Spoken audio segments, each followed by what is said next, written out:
हमारे education system से सिर्फ दो चीजें मिसिंग है, एजुकेशन और सिस्टम।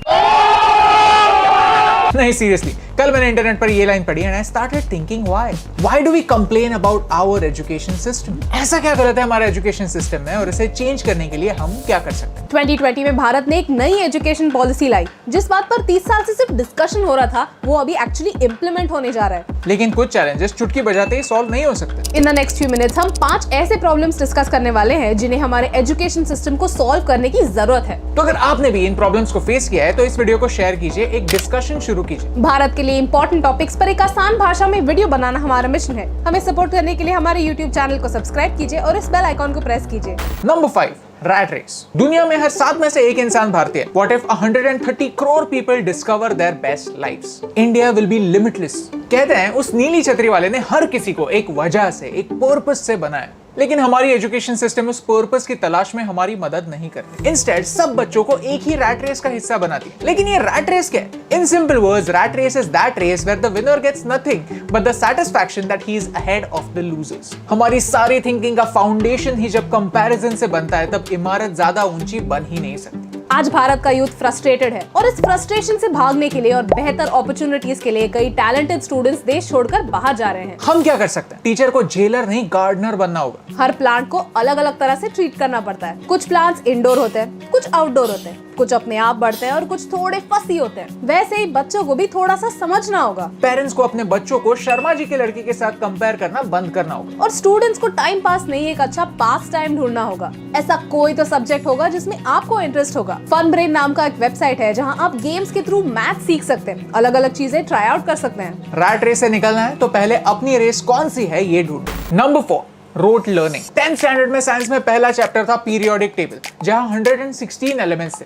एक्चुअली 118 एलिमेंट्स डिस्कवर तो हो गए थे लेकिन सिलेबस में अपडेट नहीं हुए थे। तो हमें स्कूल में कहा गया कि बुक में जो लिखा है एग्जाम में वही लिखना है, फिर वो सही हो या गलत। फिल इन द ब्लैंक्स में अगर बुक में टाइपो है तो एग्जाम में याद से वो टाइपो करना पड़ता था, नहीं तो आधा मार्क कट हो जाता। और आधे मार्क की कीमत या तो 99 वाला स्टूडेंट जानता है या फिर 34 वाला। आपका नॉलेज क्या है ये जरूरी नहीं, जरूरी ये है कि आप एक पैरट की तरह शब्दों को कितने अच्छे से रट सकते हो। और इसका रिजल्ट हमारे सामने है। एसोचैम का ये रिसर्च कहता है कि भारत के 80% इंजीनियरिंग ग्रेजुएट्स अनएम्प्लॉयबल है। यानी इंजीनियर बनने के बाद भी, 4 साल पढ़ाई करने के बाद भी इंडस्ट्री को जिन स्किल्स की जरूरत है वो स्किल्स यूथ में तो है ही नहीं। हम क्या कर सकते हैं? नई एजुकेशन पॉलिसी आ रही है जो काफी प्रॉमिसिंग है। हो सकता है कि आने वाले जनरेशंस के लिए ये प्रॉब्लम्स आउटडेटेड हो जाए। लेकिन ये जरूरी है कि स्टूडेंट्स एंड पेरेंट्स नॉलेज को इंपॉर्टेंस दे। नहीं, ऐसा नॉलेज नहीं जो एग्जाम के पेपर के साथ चला जाता है, बट ऐसा नॉलेज जो हमारे ग्रोथ में हेल्प करता है। Number 3, missing education. आप लाइफ में कुछ भी कीजिए लेकिन कुछ चीजें हम सबको करनी पड़ती। एक अच्छा ईमेल कैसे भेजते हैं, अपने थॉट्स को एक्सप्रेस कैसे करते हैं, टैक्स रिटर्न्स फाइल कैसे करते हैं, ये बातें बेसिक है, नेसेसरी है और हमारे स्कूल सिलेबस से मिसिंग है। करियर काउंसलिंग की बच्चों के साथ साथ पेरेंट्स को भी जरूरत है, क्योंकि न जाने कितने ऐसे नए करियर ऑप्शंस हैं जिनके बारे में पेरेंट्स को पता ही नहीं। इन अपॉर्चुनिटीज के बारे में एजुकेशन हमारे एजुकेशन सिस्टम से मिसिंग है। हमारी दुनिया बदल रही है, इवॉल्व हो रही है और हर मोमेंट नए करियर ऑप्शंस जन्म ले रहे हैं। उनके बारे में हम जितना जल्दी सीखेंगे उतने ही सही डिसीजंस ले पाएंगे। करियर से लेकर लाइफ पार्टनर तक हमें लाइफ में कई इंपॉर्टेंट डिसीजंस लेने पड़ते हैं और उनकी रिस्पॉन्सिबिलिटी भी लेनी पड़ती। फिर भी हमें सिखाया नहीं जाता कि how to make a right choice. हम क्या कर सकते हैं? हमें जो चीजें स्कूल नहीं सिखाता वो सीखने के दूसरे तरीके हमें ढूंढने होंगे। आज दुनिया भर की सारी इंफॉर्मेशन हमारे फिंगर टिप्स पे है। इंटरनेट पर आपकी पर्सनालिटी को जानने के कई टूल्स अवेलेबल हैं। We have listed some of them in the description, so check them out. हमारे एजुकेशन सिस्टम के टॉप 2 प्रॉब्लम्स बताने से पहले we want to thank Skillshare for bringing this video to you. Skillshare एक online learning community है जहां हजारों अलग-अलग क्लासेस अवेलेबल हैं। अगर आपको डिजाइन में इंटरेस्ट है या पियानो सीखना चाहते हैं या सीखना चाहते हैं कि कैमरा पर कॉन्फिडेंटली कैसे बात करें, Skillshare पर आपके लिए छोटे-छोटे क्लासेस अवेलेबल हैं। फॉर एग्जांपल, मैंने अभी जस्ट मेरे फेवरेट यूट्यूबर MKBHD का एक क्लास कंप्लीट की जहां उसने उसके कंटेंट क्रिएशन की सारी प्रोसेस एक्सप्लेन की। वो स्क्रिप्ट कैसे लिखता है, शूट कैसे करता है और टॉप नॉच वीडियोस अपलोड कैसे करता है, ये सब उसने अपने Skillshare क्लास में सिखाया। ये सारा नॉलेज आपको 1788 rupees per year, which means 149 rupees per month की प्राइस में मिलता है, which is less than what you would spend on say pizza। और हमारे व्यूअर्स के लिए Skillshare ने एक स्पेशल ऑफर दिया। पहले 20,000 स्टूडेंट्स जो इस लिंक से साइन अप करते हैं उन्हें Skillshare का प्रीमियम सब्सक्रिप्शन कुछ टाइम के लिए कंप्लीटली फ्री एक्सपीरियंस करने मिलेगा। So click on the link in the description and learn something new.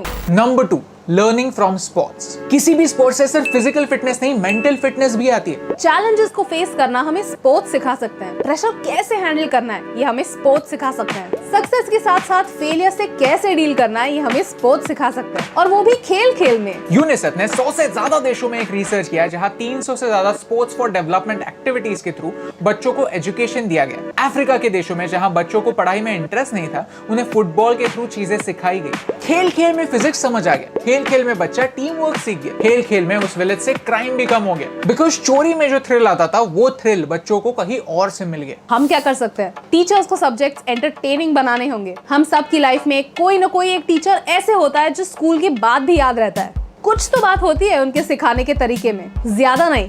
सिर्फ 1% extra enthusiasm, 1% extra interest, 1% extra हंसी मजाक कोई सब्जेक्ट को मेडिसिन नहीं मिठाई बना सकता है। स्पोर्ट्स एजुकेशन सिर्फ कंपेटिटिवली नहीं लेकिन एज अ प्रैक्टिस बच्चों को सिखाना होगा।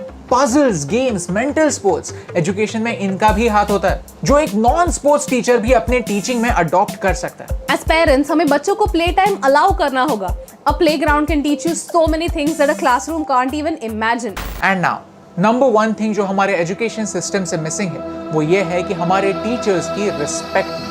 Global Teacher Status Index says that India's teachers are amongst the least paid teachers in the world. हर साल भारत का पॉपुलेशन 2.8 करोड़ से बढ़ता है। आज भी 50% of our population is under the age of 25. We're a young country desperately looking for decent education. लेकिन फिर भी भारत में 8,000 सरकारी स्कूलों में टीचर्स ही नहीं हैं। जहां आइडियली एक क्लास में 28 बच्चे होने चाहिए, वहां कई स्कूलों में 100 से ज्यादा बच्चे हैं क्योंकि सिखाने के लिए टीचर्स ही नहीं हैं। सर्व शिक्षा अभियान कहता है कि 3.74 lakh teachers posts are lying vacant.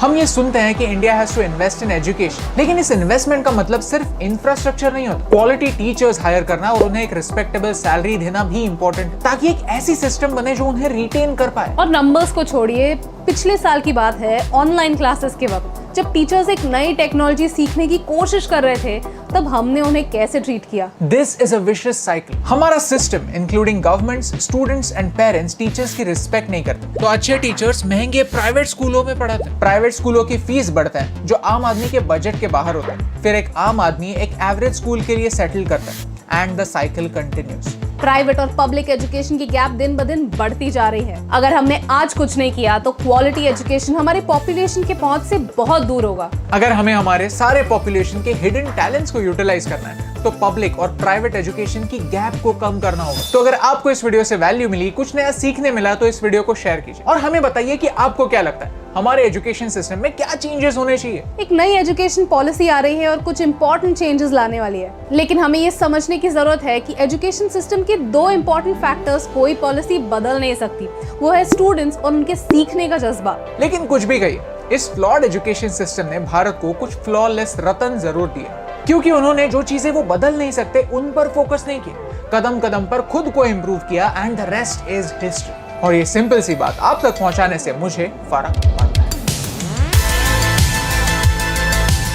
Hey yes team, हम हमेशा सोचते थे कि मीडिया भारत के बारे में इतनी नेगेटिव क्यों, तो हमने एक पॉजिटिव सोल्यूशन बेस्ड अप्रोच अपनाया। अगर आपको ये वीडियो अच्छा लगा तो लाइक बटन प्रेस कीजिए। अगर आप यहाँ पर नए हैं तो यहाँ पर क्लिक करके सब्सक्राइब कीजिए और नए वीडियोस के अपडेट्स मिलने के लिए बेल आइकन को प्रेस कीजिए। और ऐसे ही और पॉजिटिव वीडियोस देखने के लिए यहाँ पर क्लिक कीजिए, क्योंकि आपके सपोर्ट से मुझे फर्क पड़ता है।